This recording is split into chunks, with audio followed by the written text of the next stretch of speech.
Credit card প্রথম কবে ব্যবহার হয়েছিল জানেন? এখন তো সবার হাতে হাতে ওয়ালেটে ক্রেডিট কার্ড ঘুরছে, কিন্তু প্রথম ক্রেডিট কার্ড কবে পাওয়া গিয়েছিল?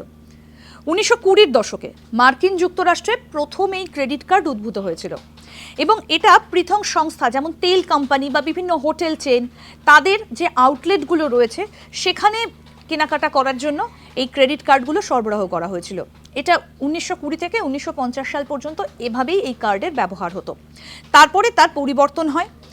ডাইনার্স ক্লাব আধুনিক ক্রেডিট কার্ডের সূচনা করেছে এবং তারপর অন্যরা কিন্তু সেটাকে অনুসরণ করেছে, যেমন আমেরিকান এক্সপ্রেস, যা 1958 সালে তাদের এই ধরনের কার্ড আত্মপ্রকাশ করে।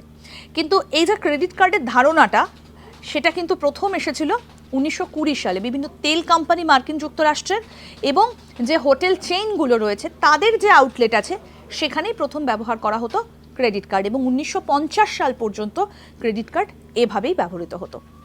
এরকম আরও অনেক আপডেট পেতে দেখতে থাকুন আজ তাক বাংলার ইউটিউব চ্যানেল, সাবস্ক্রাইব করুন।